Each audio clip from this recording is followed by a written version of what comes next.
Munetaka Murakami, the top slugger coming over from Japan, has been called the next Joey Gallo or the next Barry Bonds. Well, if you ask me, I think that's a perfect fit on the Rangers.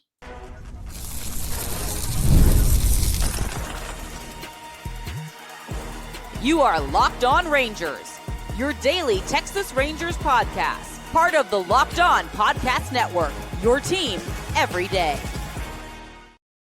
You are locked onto the Texas Rangers, the first and best daily Rangers podcast. I'm Bryce Patrick, a cripplingly addicted Texas Rangers fan, covering this team for 12 seasons, including all 7 as the founder and host of this podcast. Thank you all so much for making Locked On Rangers your first listen every single day, part of the Locked On Podcast Network, now the #1 sports podcast network. If you're not already, you can follow me on Twitter at Bryce Patrick. You can follow the show at Locked On Rangers. Hit subscribe on favorite podcasting platform and on YouTube, where the best way you can help grow the show is to comment nearly any single thing below. Now, on today's show, we're talking about the big free agents coming over to Major League Baseball from Japan and Korea, who could be a fit with the Texas Rangers, and why me hearing Munetaka Murakami being compared to Joey Gallo as a bad thing get me a little furious. But before we get into all that, today's episode is brought to you by FanDuel. Right now, if you want to be in the middle of the action this season, visit FanDuel.com and place your NFL live bets all season long.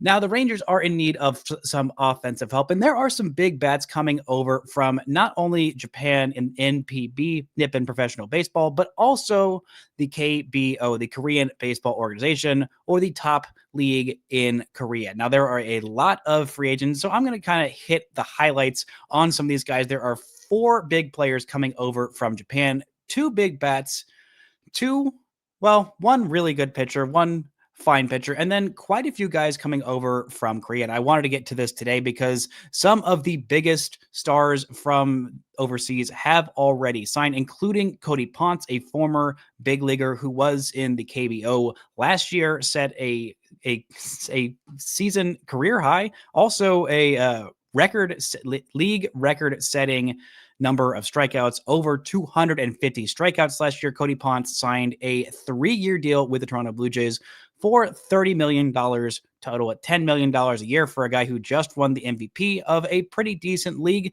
That would have been a great fit for the Texas Rangers, but those Blue Jays are being aggressive in free agency. And just to set the stage, if you're not super familiar with Nippon Professional Baseball or the KBO, NPB, or Japan's top league, as I will be referring to it as such from now on, is the second best league in the world. It is better than AAA by a pretty wide margin, but it's not quite to the standard of the major leagues. There are some talented players in NPB that are perfectly capable of being above average to even star level players in the major leagues, but the overall level of competition, think of it between AAA and the big leagues. And with KBO, it's a little bit less a talented league. The competition level, there are some stars there, but usually you'd have to put up some pretty eye-popping numbers to make that kind of the equivalent of an everyday MLB player. There aren't quite as many stars coming over from there, but there are a lot of Major League Baseball former kind of I don't want to say washouts because that's a little bit tough, but guys who couldn't make an impact like they wanted to in the big leagues that go over to the KBO or to NPB and kind of work on their game and up their level. But think of the general level competition in KBO kind of between AA and AAA, a lot closer to AAA than AA, but still not quite to the level of NPB or to Major League Baseball. So just keep that in mind as kind of a bearing on when you're translating these stats, like how they would kind of translate to the big level. Just kind of keep that in your mind. But the biggest star coming over from overseas is Munetaka Murakami, a first baseman. He's a hitter. He is a guy who is going to absolutely mash. Now, he has played third base for the vast majority of his career in NPB. He is going to turn 26 in February. He was born in the year 2000, which, oh boy, you don't linger on that too much, or you might feel pretty darn old if you were around my age range. But he has been in NPB for now 8 seasons, and this guy is a slugger. This guy, when you think of him, there are many reasons why he has been compared to Joey Gallo, but the first and foremost, because this dude can swing a big stick. This man is absolutely one of the best power hitters in the entirety of Major League Baseball the day he signs. The day he signs, the raw power is right up there with the most powerful bats in the league. He's going to put up some crazy exit velocity numbers. He is going to hit the tarnation out of baseball. He's going to hit some home runs that maybe make you poop your pants a little bit when you watch them. Or at least if you're a pitcher, it'll definitely make a little bit of poop pants, because this guy can make an impact on the baseball. He set the NPB record for the most home runs for a Japanese-born player, and he did that with 56 home runs at just 22 years old. 56 home runs in 141 games, which I believe that is the entirety of their season. Maybe it's 143 games, maybe it's 145. The most he has played in a season is 143. I'm not sure exactly how many games. I know there are fewer games in NPB than there are in Major League Baseball. I believe there are around 140 to 145 games, but that's basically an entire season. And this dude consistently hits for power. In 8 seasons in NPB, he has 265 home runs, or excuse me, across 8 seasons from all levels, minors to majors. In 8 NPB seasons, he has 246 home runs. Basically, every year, he's hitting 30 bombs, pretty much rain or shine. Now, this past year, he dealt with a little bit of injuries, but still, in 56 games, he hit 22 home runs and a 1,043 OPS. For his career, a 945 OPS, and he made it to the highest level of competition in his first year. He was 18 years old. Granted, he only played 6 games there, but in his first full season in NPB, he had an 814 OPS as a 19-year-old with 36 bombs. This dude consistently hits for crazy power. And while the Rangers, if they signed him, which I'm not sure how all in on Murakami they are going to be, because he is just going to turn 26 years old. You don't usually have access to free agents that are this young. He also has a great walk rate. He does not have a great strikeout rate, though. That is why the comparison comes to Joey Gallo. Now, I am the biggest Joey Gallo defender you will ever find, maybe even more so than Joey Gallo himself.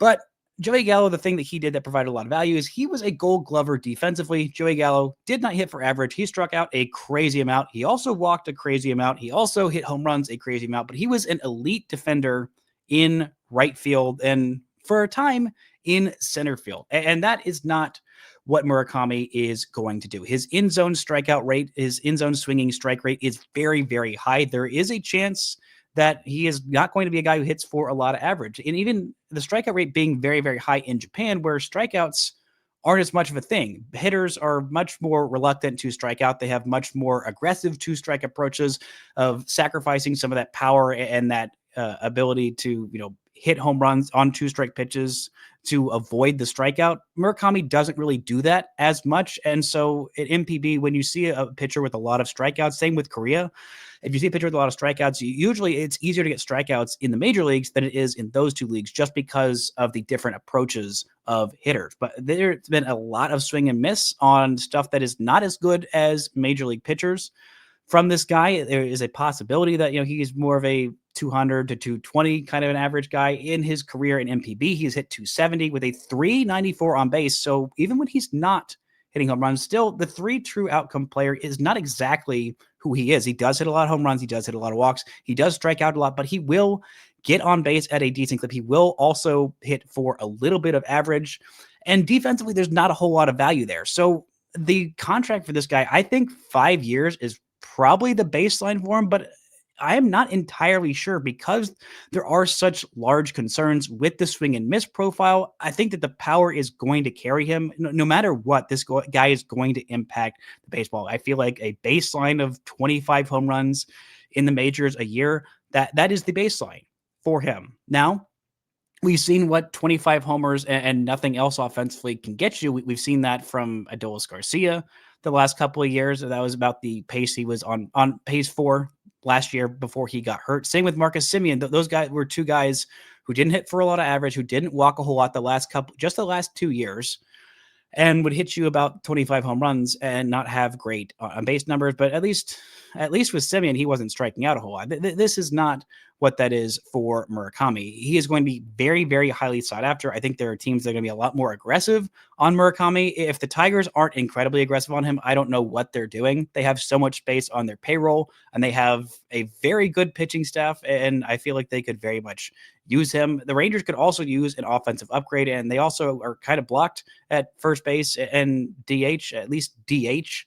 For now, I would really, really love the Rangers to take a big old swing on Murakami like he takes for themselves. And you know me, I love Joey Gallo. And so if the Rangers could have the next Joey Gallo and they also had the last Joey Gallo, maybe they bring back the actual Joey Gallo on his pitching renovation, then maybe I will be the happiest person on earth. But this is not the only big hitter coming over from Japan. We have another big hitter who the Rangers might just see as a perfect fit to upgrade their offense at first base. Talk about who that is and some of these pitchers coming over right after this.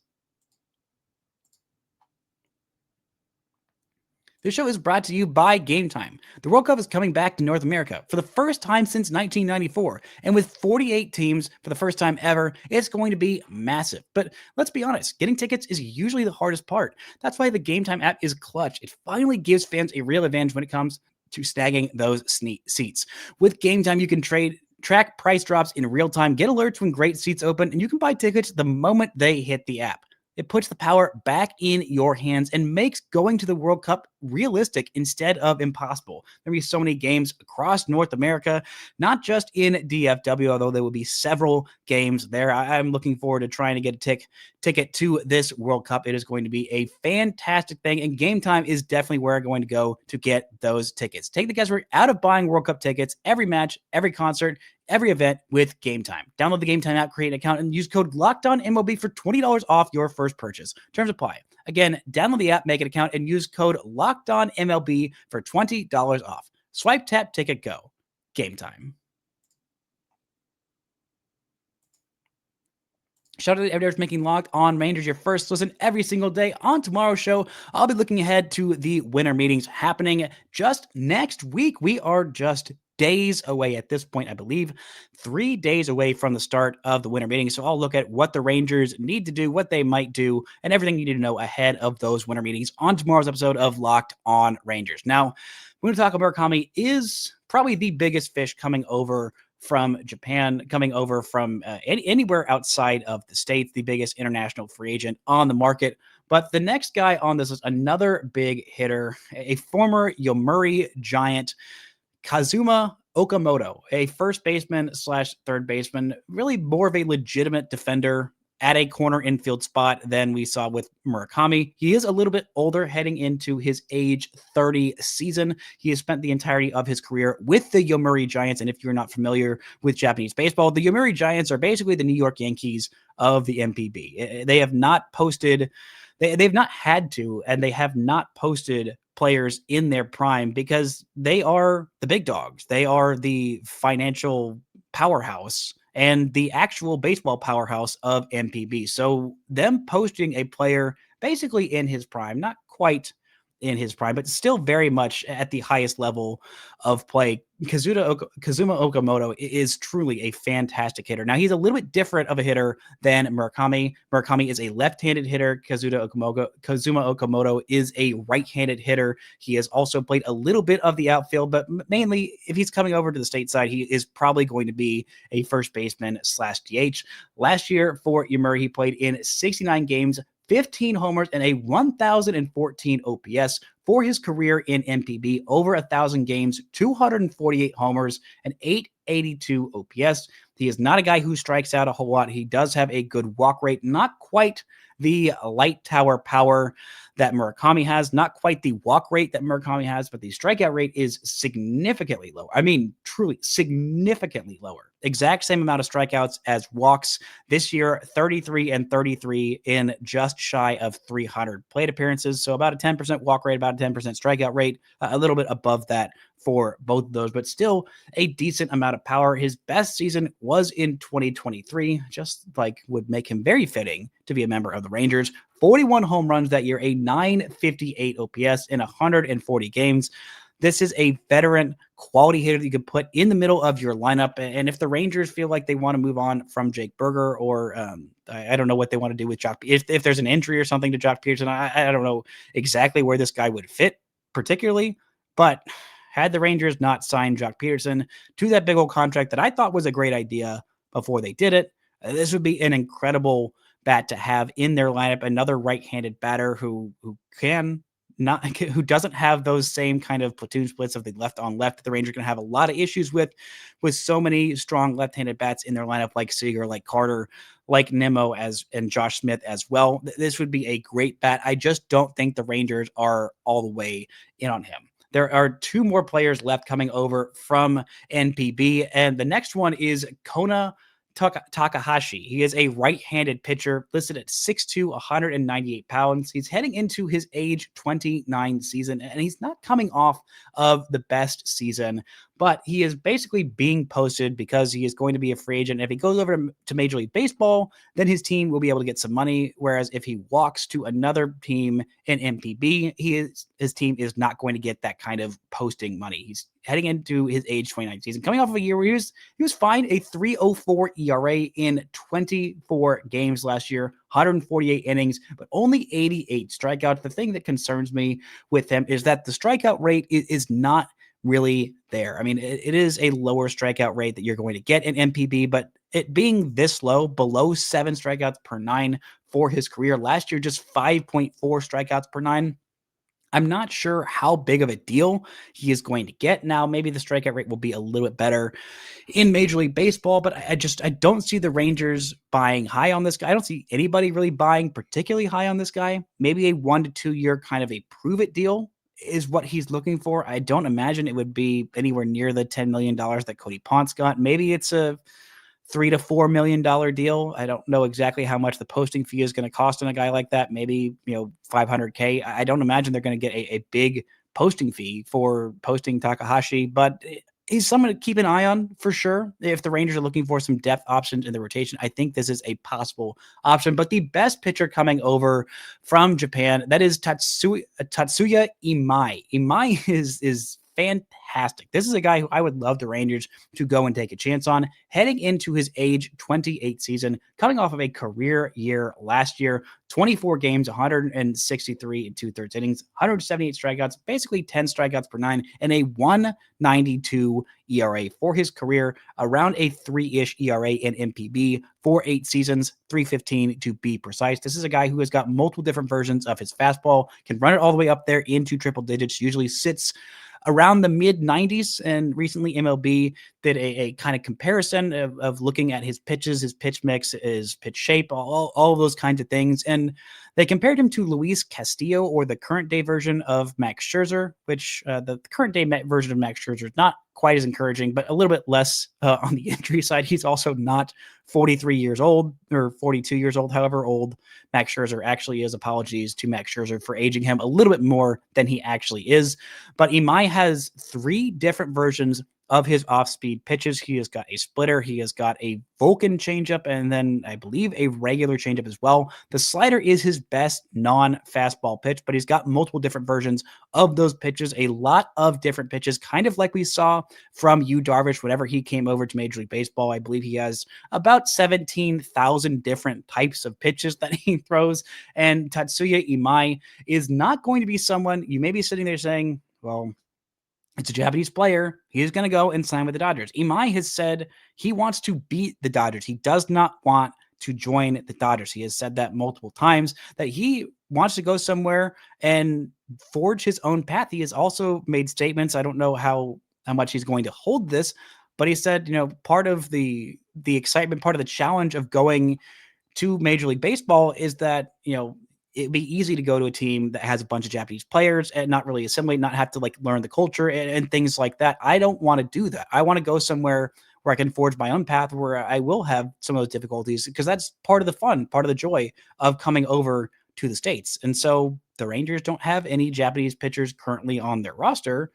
So we'll see if Imai is someone who they are pursuing. The Rangers have been very heavily invested in scouting in Japan and in Korea. They brought over Shin-Soo Choo for a long time to a big contract. They brought over Yu Darvish, who was one of the greatest pitchers in the history of Japanese baseball, heck, in the history of baseball. The guy was absolutely incredible, and the Rangers got him at the peak of his powers. But there are a few other guys who the Rangers either signed as international free agents or actually signed at different stages of international free agents who have been the in those leagues that are maybe looking to come over. Could there be a reunion in the Rangers' future? We'll talk about who they are and if that makes any sense whatsoever right after this.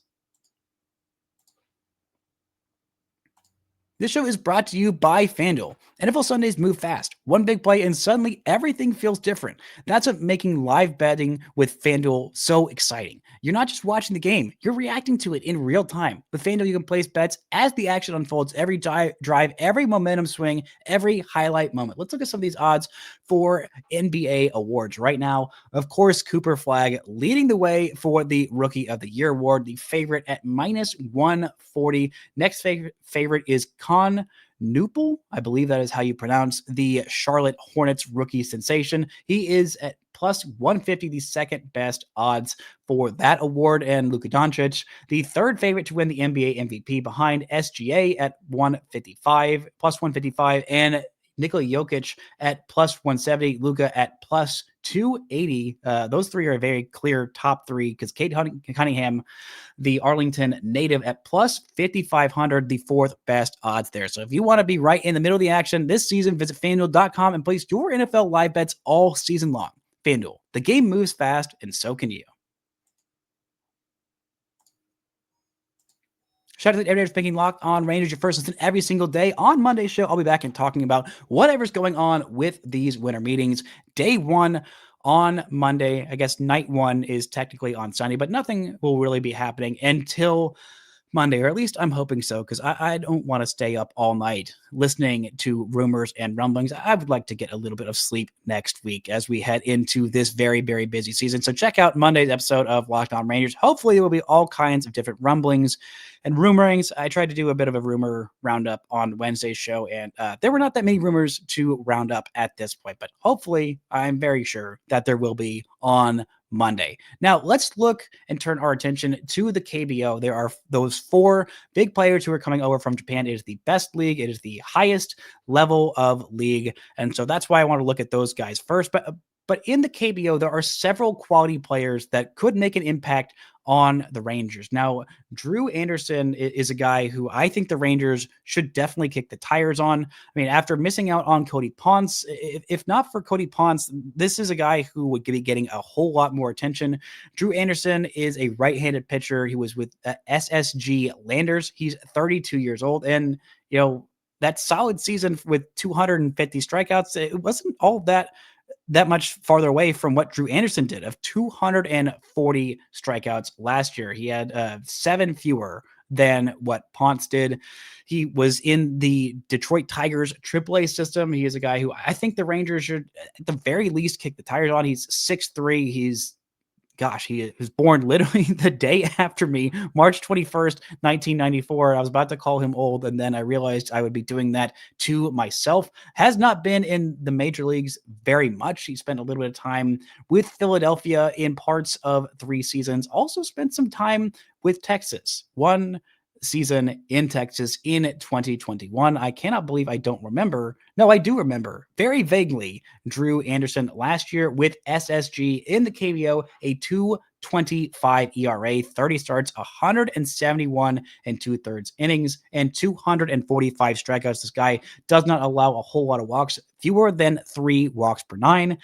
Nearly 13 strikeouts per 9 last year, and also over 12 strikeouts per 9 in 2024, also in the KBO. Most recently, stateside, he pitched in 2024 with the Detroit Tigers, a 3.86 ERA in 9 games with their AAA affiliate in Toledo. So definitely a guy who the Rangers, I think, should check in on, maybe should be aggressively looking at a guy who has that high of a strikeout rate, and also is season before in the KBO, he did have, a high strikeout rate. The ERA wasn't quite as sterling, the 2.25 last year, and then a 3.89 ERA the year before that, but that was still 24 starts in 115 and 2/3 innings. That is a solid rate, and I think the Rangers should be very aggressive in checking in on Drew Anderson. A reunion would be just absolutely beautiful. I would love to see Drew Anderson as a member of the Texas Rangers. Now, there are a few other guys that maybe the Rangers should be checking in on.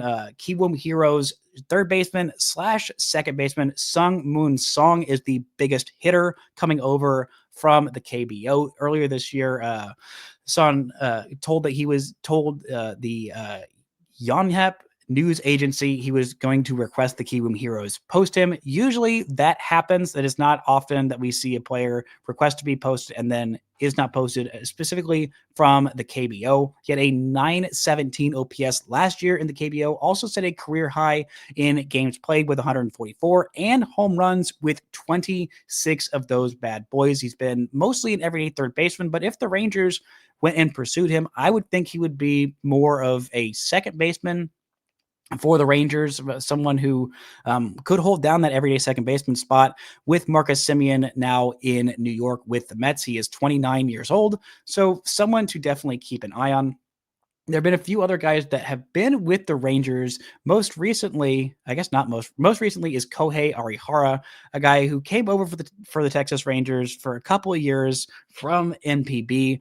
Not a guy who had a whole lot of strikeouts, a guy who was kind of a soft contact kind of a pitcher, not really enough swing and miss stuff to make it in the majors, but now he is 33 years old, a couple of years older. He signed a 2-year, $6.2 million deal with the Rangers before 2021. And that, he was the Rangers' number 2 starter heading into the season.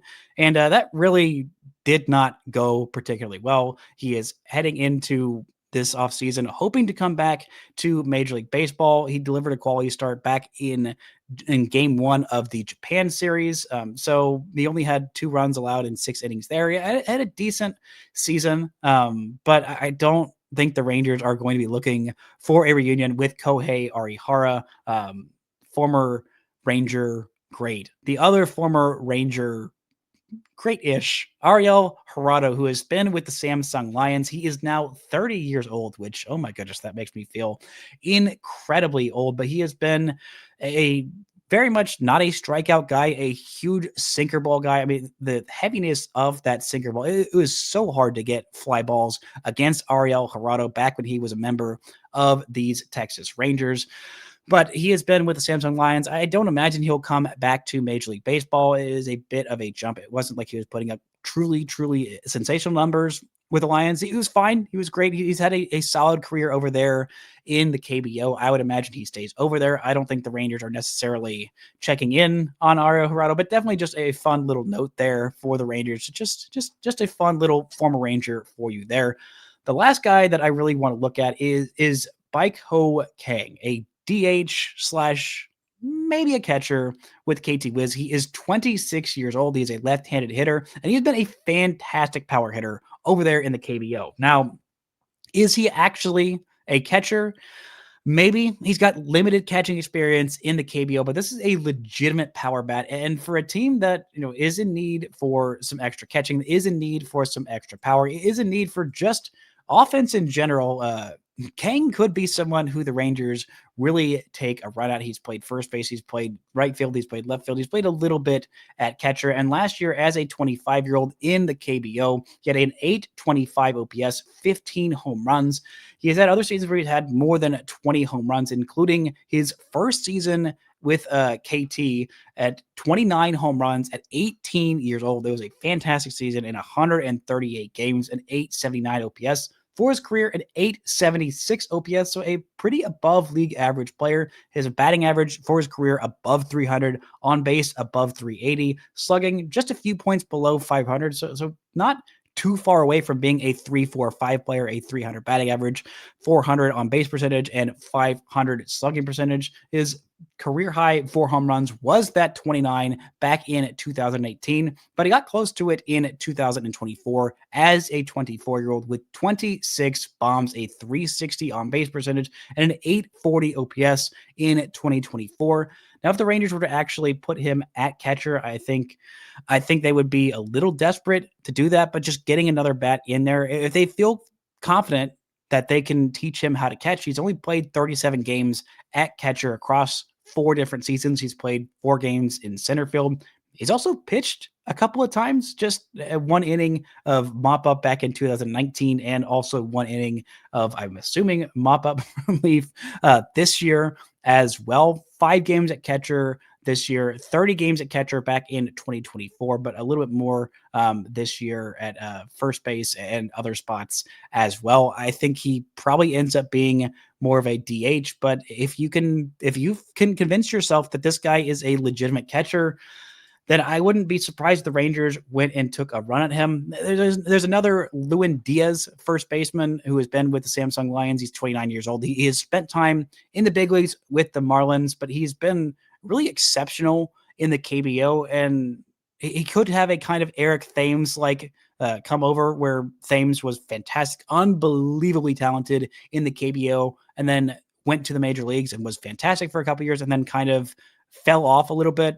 Lewin Diaz could have a very, very lucrative career in the KBO and be an absolute superstar. He was the first import player to hit 50 home runs in a season in the KBO. The underlying numbers aren't quite as impressive, so I don't think the Rangers are going to, or that many major league teams are really going to buy in on Lewin Diaz being an impact bat in the major leagues and coming back to Major League Baseball. So I think he probably stays in the KBO. Maybe he makes his way up north to Japan. I'm not exactly sure what's going to happen with him, but I don't think the Rangers are buying in on him. So just to recap, Munetaka Murakami, if the Rangers do go in on him, I would be all for it. Drew Anderson, I think, of this group should probably be their top target, the most realistic signing, give them some depth in the rotation as a number 4 or a number 5 starter with the talent of a number 3 starter. It's just this Rangers rotation is so darn deep. But I would also be very, very in on the idea of signing Sun Mun Song or also